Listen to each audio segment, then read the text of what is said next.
Get that thing out of here. What's up, everybody? Bibles and Biceps, back at it, and it feels good to be back. It is 10:58, basically 11 o'clock at night right now, but we're grinding one out because honestly, we really miss making these, and it's felt weird not doing it. And so, just a quick preface of what's to come. We wanted to dive into this series, a newer series that came to our hearts lately, because we've been talking a lot about Ephesians 3:20 and having this idea that God can do far more immeasurably than we could ever ask or imagine of Him in our year this year. And so we know in the back of our minds that we're trying to keep it in our hearts, knowing that, you know, God's plan is greater for us. God's plan is greater for us than, like, I have this own great plan for my life, and it sounds great, and I want to be prosperous, and I want to be famous or whatever, but I know that whatever God's plan for me is even bigger than that. And so we kind of wanted to swoop in with like a 4 or 5 week series that talks about each week one thing that we kind of think can get in the way of God's plan really taking root in our life and actually coming to fruition. And so this week we're talking about the motions, more specifically going through the motions, which is a very, very easy thing to fall into, especially living in America. Like it's very easy to slip into a content, mundane life where you just wake up, punch the clock out, go home, eat dinner, go to bed, repeat. And it's so easy to fall into that kind of schedule.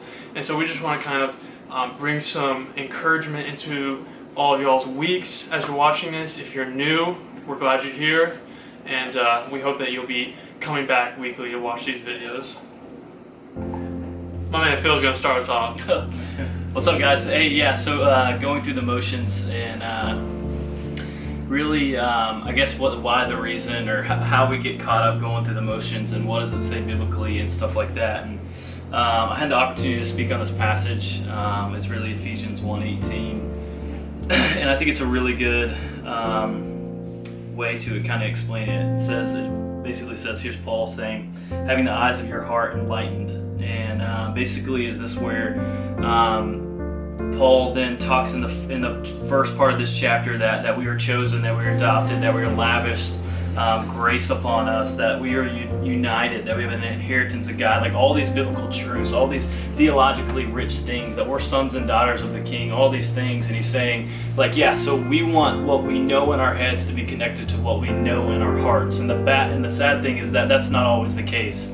Is that a lot of times, like just like I kind of preface this of a guy named Judas who walked with Jesus for 3 years, that he knew Jesus, he walked with him, he talked with him, got to eat with him, got to ask him all these questions. He knew God, but obviously we see in the end that his heart wasn't connected with what he knew in his head. And so when I think about going through the motions, is basically having this head knowledge to where I know that I should be doing these things, so I'm going to do them, but my heart isn't totally in them. So I need the Spirit of God. I need to be continually looking in and reflecting on the gospel, then praying that God will open the eyes of my heart so I don't end up going through the motions. So that's kind of my take on it. And I think that's why it always feels so crappy when you go through the motions, like why you feel not happy, because you know something's up. It's kind of like, I don't know if you ever watched a Rocky Balboa movie, like growing up or anything, but you watch it, like say at night, and you get super hype, and you like decide, you make the decision you want to change your life, and you want to start exercising, and so you go ahead and set your alarm clock at 6 a.m. the next morning, because you're going to go for a run, like up a big staircase, and like jump up and down stuff, and then it actually comes for that action to be done, and you're hitting the snooze clock, and next thing you know it's 8 o'clock, and you have to get ready for work, and it just feels crappy because you know what is right and what you should be doing, but you're not doing it, and you're lacking the motivation to do that.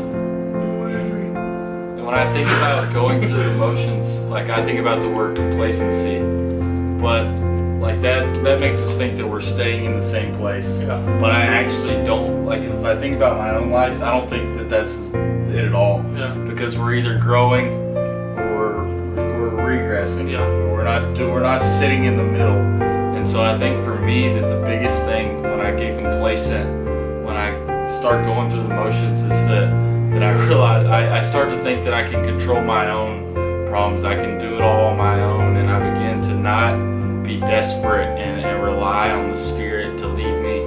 And so this idea of being bold has been huge for me for 2018. And so in trying to not go through the motions, it's just a daily challenge to get into the Word, to be in the presence of God, and to be in community. So those two things, to really just drench myself with Him and just completely surrender everything every single day to Him, and then have community to help me to be bold as well. And I feel like when we take steps of action like that, and we have people that are pulling for us and helping us and being able to share things, like I got so encouraged by just hearing people in our community group talk about how they had gospel conversations with someone that they just met or something like that. And just hearing stuff like that like ignites something in someone else's heart and in someone else's mind.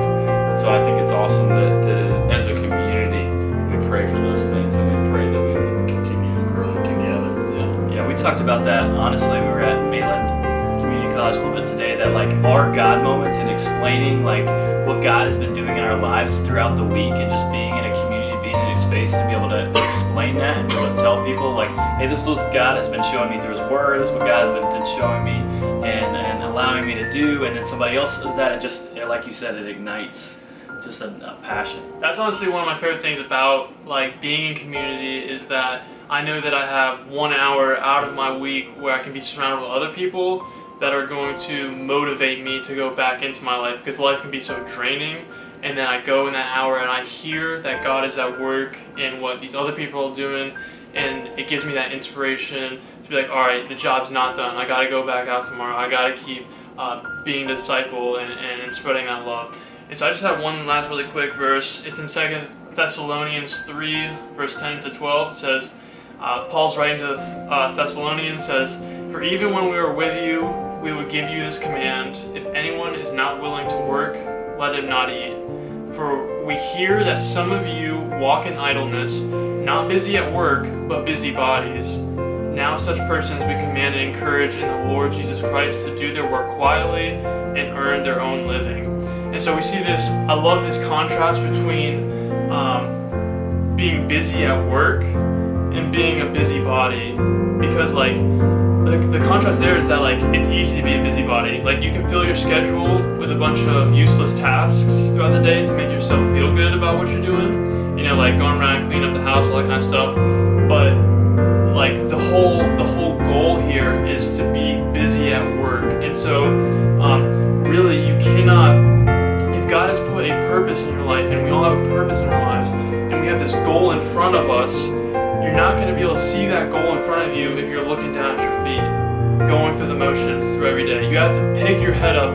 You have to look forward to what's coming, or else you're just going to miss it. It's like what Ferris Bueller says in his day off. It's my favorite quote. It's like, life moves pretty fast. If you don't take a moment to look around every once in a while, you can miss it. And so we truly believe that God doesn't call us to a life of idleness. He wants the best for us. He can do far more imaginably than we could ever think, imagine, or ask of Him. And so we have to, even if we have to force ourselves, defeat the motions if we're going through them. Yeah, I think that's awesome. We appreciate you guys. We love you guys, and we'll see you next week. Thanks for watching.